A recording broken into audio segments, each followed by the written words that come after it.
este es un caso que responde típicamente a una operación política encubierta de grandes dimensiones, que en primer lugar no termina el 21 de febrero, el objetivo es el debilitar la confianza, el de generar incredulidad, el de generar indignación, el de generar descrédito del ciudadano respecto al gobierno nacional. El que denuncia tiene un nombre y apellido, y el que denuncia es Carlos Valverde. No denuncia un líder político de la derecha porque están caracterizados justamente por su descrédito ante la población. No denuncia a Costas, no denuncia a Doria Medina, porque Doria Medina se ha convertido en un dirigente mitómano, ¿no es cierto?, adicto a la mentira, y entonces nadie le creería. Tenían que entregar este paquete a un periodista que tenga habilidades para convertir la denuncia en un gran espectáculo, pero además la denuncia para convertirla, ¿no?, en un golpe mediático importante.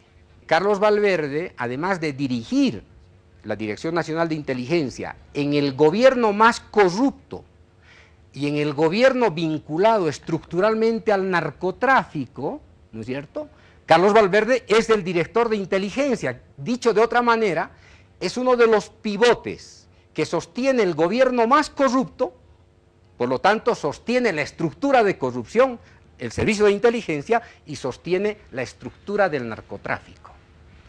Y sus vínculos con el narcotráfico tienen origen en su designación como director nacional de inteligencia. Entonces, en su condición de director nacional de inteligencia, adquiere conocimiento de los flujos del narcotráfico, de los narcotraficantes, de las rutas del narcotráfico y obviamente de la bolsa, de la plata que mueve el narcotráfico. Ese es Carlos Valverde. Carlos Valverde, el año 1993, se le hace un proceso a Carlos Valverde, se lo encuentra culpable por narcotraficante asociado a Nando Gutiérrez, un narcotraficante al cual él le había servido, y entonces entra a la cárcel de Chonchocoro. Purga su pena durante un año más o menos y sale por beneficio político de Chonchocoro. Carlos Valverde, narcotraficante, ¿sí? Con el tiempo se va limando su pasado y se convierte en periodista. Desde el 2006 en adelante opera como agente encubierto de la embajada norteamericana, como agente encubierto, que no deja de lado su pasado de narcotraficante. Estados Unidos le perdona a Carlos Valverde su pasado con el narcotráfico, con la condición de que se convierta en un enemigo potencial del proceso de cambio y por lo tanto erosione la legitimidad del proceso de cambio desde Santa Cruz, pero además es el gran promotor de condiciones subjetivas del cruceño para enfrentarse al gobierno nacional. Se dice que ese tráfico de influencias habría estado mediado por el Ministerio de la Presidencia, por el ministro de la Presidencia, como hemos demostrado que el presidente Evo no tiene ningún vínculo, nunca ha tenido ni tendrá ningún vínculo para favorecer a nadie, como se les cae la estantería del tráfico de influencias. El tráfico de influencias la ejercía Juan Ramón Quintana desde el Ministerio de la Presidencia. ¿Qué cosa más extraña? ¿Qué cosa más extraña?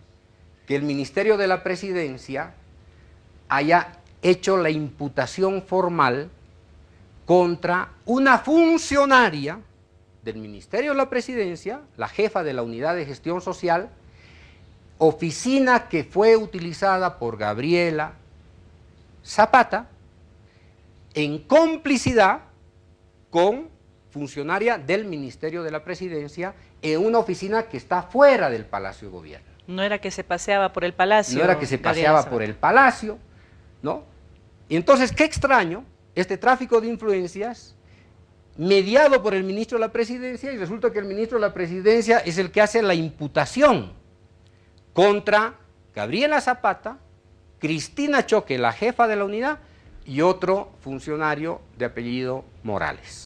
Presentamos la querella ante el Ministerio Público, presentando ya las evidencias, las primeras pruebas de que sí se cometieron 3 delitos. Y está absolutamente claro en la querella: uso indebido de bienes del Estado, enriquecimiento ilícito de particulares con afectación al Estado, uso indebido de influencias, incumplimiento de deberes, contribuciones y ventajas ilegítimas. Por eso hoy está en la cárcel de mujeres Gabriela Zapata y la señora Cristina Choque y el funcionario Morales. Gabriela Zapata se metió a la oficina de la Unidad de Gestión Social aprovechando su condición, porque ella era amiga cercana a Cristina Choque, trabajaron políticamente desde el año 2005 en adelante, había muchísima confianza entre ambas personas y por lo tanto Cristina Choque facilitó las instalaciones para que la viveza criolla de Gabriela Zapata pudiera desplegar toda su imaginación y sus acciones de vinculación con empresarios para utilizar los escritorios, el personal y todo ello, y claro, aparecer como funcionaria orgánica de la propia Unidad de Gestión Social. Y entonces, cuando tenemos todo el caso, por supuesto tenemos que presentar la imputación y tenemos que presentar la querella. Es importante que el pueblo boliviano tenga que evaluar este episodio, yo diría, este momento de mayor ataque simultáneo contra el gobierno.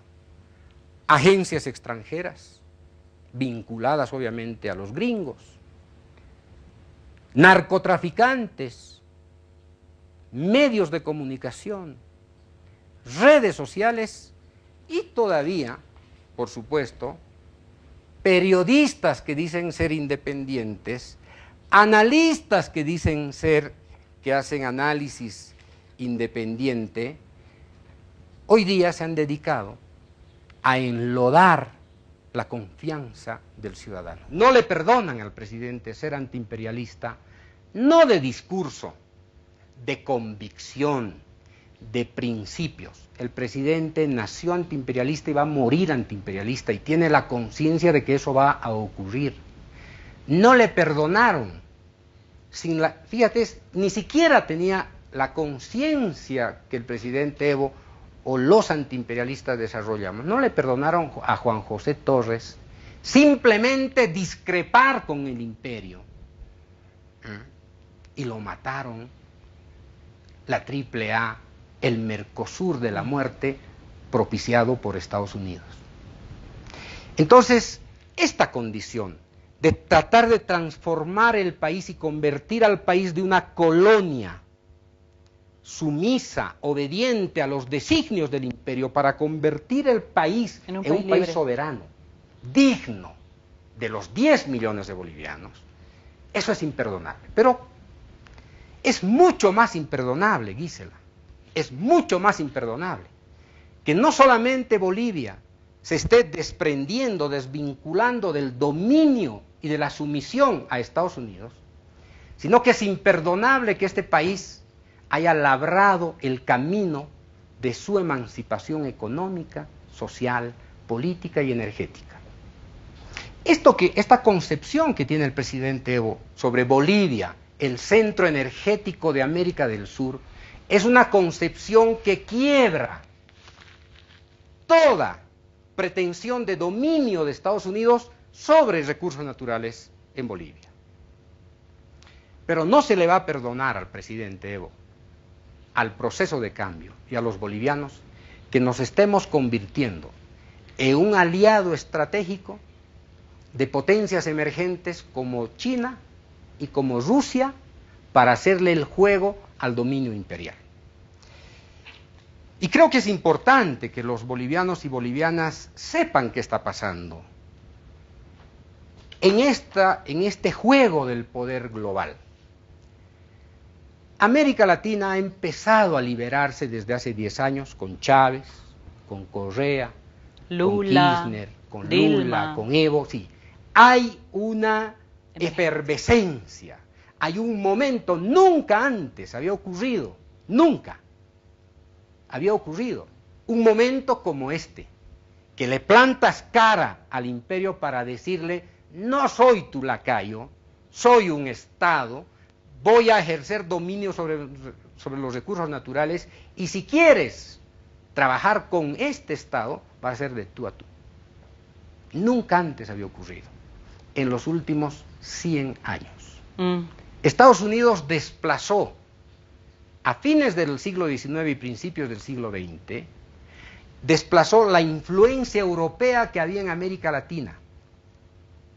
Y remató con la Primera Guerra Mundial y remató con la Segunda Guerra Mundial e hizo desaparecer Estados Unidos, la influencia europea en América Latina, para posicionarse como el amo absoluto de América Latina, diciéndoles, aquí se aplica la doctrina Monroe, América para los americanos, y de esta doctrina no puede escaparse nadie. Por lo tanto, el territorio de América Latina, sus recursos, su espacio aéreo, los recursos naturales, de aquí en adelante van a facilitar el poder de los Estados Unidos.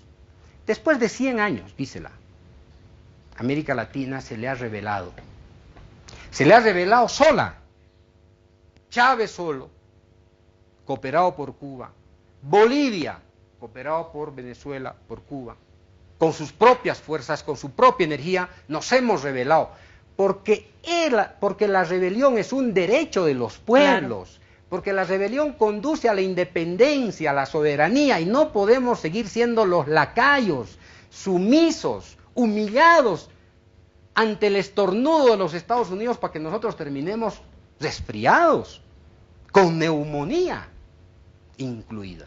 Y entonces hoy día, este panorama geopolítico de América Latina está cambiando para siempre. No se le perdonó a Roldós en el Ecuador recuperar el petróleo y lo asesinaron. No se le perdonó a Omar Torrijos recuperar el canal de Panamá y lo asesinaron. No se le perdonó a Getúlio Vargas el proyecto de industrialización del Brasil y lo mataron.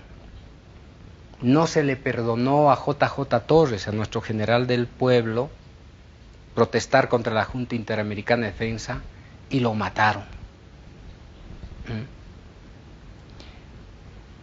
Tenemos que tener conciencia sobre la guerra sucia de Estados Unidos y sobre la guerra sucia de estos viejos líderes que solamente pueden comulgar con sus patrones del norte.